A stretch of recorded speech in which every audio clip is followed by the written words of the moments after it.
मलाई आज चाहिँ म जरिङ्गोको साग टिप्न जाँदैछु।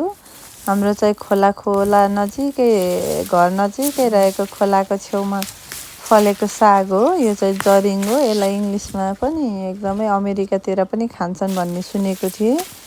यो साग चाहिँ एकदमै मिठो हुन्छ। यो साग चाहिँ जापानिजले पनि धेरै बारीहरूमा लगाउँछन्। मैले चाहिँ निङ्ग्रो र साग दुवै टिप्छु भनेर गएको थिएँ। यो चाहिँ हाम्रो घरको छेउमा नजिकै एकदमै धेरै पाइँदो रहेछ। मलाई पनि थाहा थिएन, जापानिजले सिकाएको भएर थाहा पाएको। उनीहरूले पनि यो साग सुप्पाहरूमा नपाउने भएर आफैले रोपेर धेरै खान्छन्। अनि मैले चाहिँ निङ्ग्रो पनि थोरै टिपेँ। अनि यो जरिङ्गोको साग चाहिँ एकदमै खोलाभरि धेरै पलाएको के। यो चाहिँ फेरि जति काट्यो उति पलाउँछ के। यो चाहिँ यसरी टिपेर फेरि 1 हप्ता 15 दिनमा फेरि सेम भइहाल्छ कि। यो चाहिँ अलि पकाउन जानेन भने हल्का कुक्क्याउँछ पनि।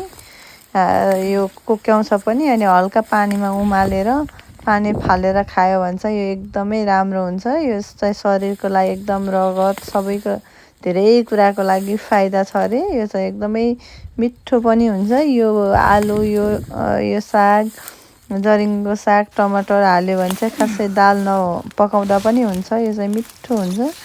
मैले चाहिँ टन्नै टिपेँ। साग त थियो मेरो घरमा, तैपनि अब यो एकदमै राम्रो हुन्छ भनेर मैले चाहिँ टन्नै टिपेर ल्याएँ। अझै पनि टन्नै छ खोलामा चाहिँ बाँकी। अनि मैले चाहिँ यो सानो खागोभरि टिपेर ल्याएँ। अनि यहाँ चाहिँ धानबारीको छेउमा बस्ने एकदमै राम्रो ठाउँ थियो। अनि मैले चाहिँ एकछिन बसेर रेस्ट पनि गरेँ। अनि त्यसपछि हावा लागेको धानबारी हेर्नु न, पारिपट्टि कति राम्रो धानबारी देखेको।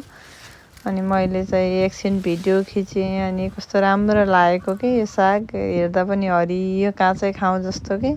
अनि मैले चाहिँ फेरि भिडियो खिचेँ। अनि मैले चक्कु कैँची पनि लिएर गएको थिएँ साग काट्नलाई, तर मैले हातले नै टिपेँ।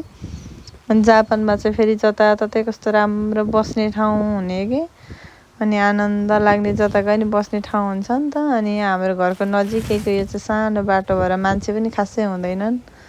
अनि मैले चाहिँ साग लिएर आएँ। यो चाहिँ एकदमै टन्न भएको भएर गरौँ पनि भएको थियो। अनि मैले चाहिँ लिएर आएँ, बल्ल बल्ल लिएर आएँ। अनि जरिङ्गोको साग चाहिँ तपाईँहरूकोतिर पनि पाइन्छ होला खोज्नुभयो भने। अनि मैले चाहिँ ल्याएर नाङ्लामा हालेर यसरी राखेँ। अनि अब भरे भोलि चाहिँ यसलाई म पकाएर खान्छु। यस्तो देखेको थियो। हजुरहरू कोलाई मनपर्छ हेरिदिनु भएकोमा धेरै धेरै धन्यवाद। मिठो लाग्छ भने हजुरहरूले मलाई सम्पर्क गर्नुहोला है त।